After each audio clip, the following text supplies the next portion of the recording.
All right, so we've got to show which of the following statements is always true. If A, B, and C are real numbers and A is bigger than B. Now remember, if you're a number that's bigger than another number, you're on the right of it. For example, here's your number line. Somewhere on the number line is A, somewhere on the number line is B. A is bigger than B. And this leads you to think, what are the things that could go wrong or could cause some issues?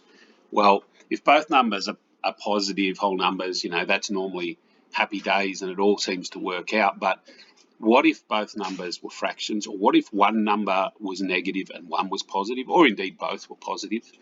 Or of the three numbers, what if A and B were positive but C was negative?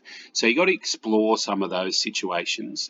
The other number that throws a spanner in the works is 0, which, you wouldn't want A or B to be 0 because 1 on A and 1 on B doesn't exist. It's not defined. So that's going to mess with part A and part B. But I don't think they're thinking about that. I think they're also saying, but A and B are not 0, but maybe C could be 0 because there's no fraction happening there. So let's have a look at parts A and B are looking at the whole fraction situation. So I would be looking at negativity and I'd be also looking at fractions. So, for example, if A was equal to, say, -3 and B was equal to -10, then A is bigger than B.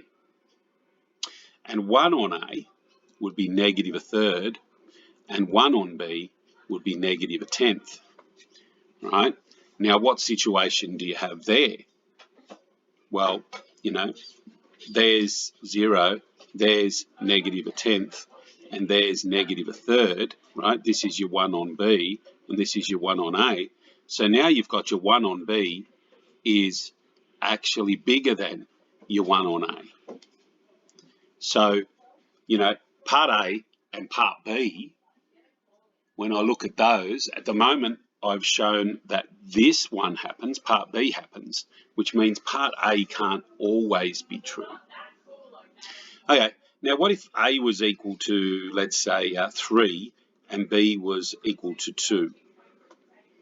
All right, then 1 on A would be equal to 1/3 and 1 on B would be 1/2, right?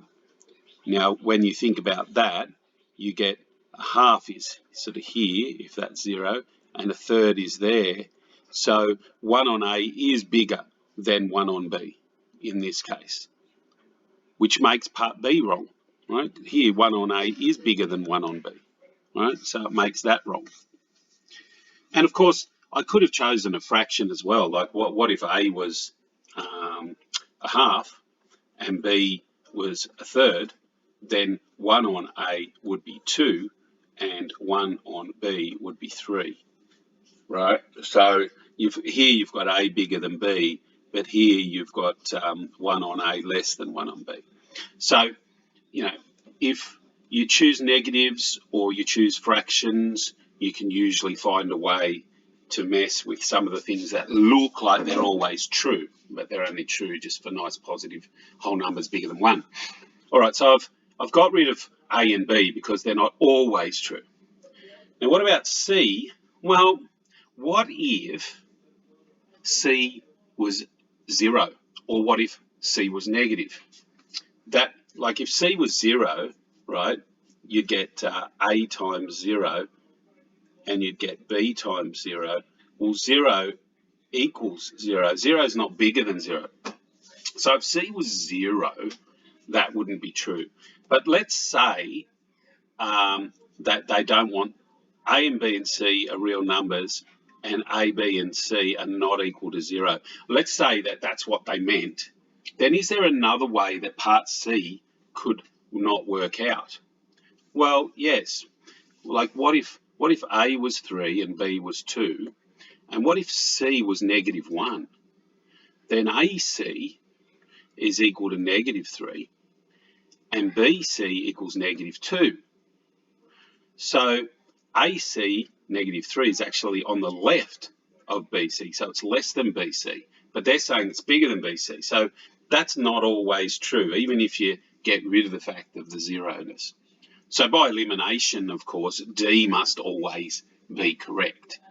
Now, if I was doing multiple choice, I would have headed straight for D, I think, anyway, because it's the easiest one to explore. But I wanted to discuss those other examples for you.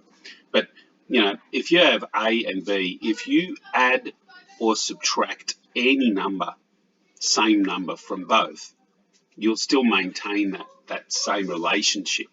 For example, you know, say C was positive, then there's A plus C, and there's B plus C. So A plus C is still bigger than B plus C. What if C was negative? Well, then you might be, say there, that's A and plus C, but C being negative, and that'd be B plus C if C was negative. So still A plus C is bigger than B plus C, obviously. And what if C was 0? If C was 0, well, then it would make no difference to the original. That would be A plus C, and that would be B plus C, so that would still work out. So that one there is always true. So D is what we're after.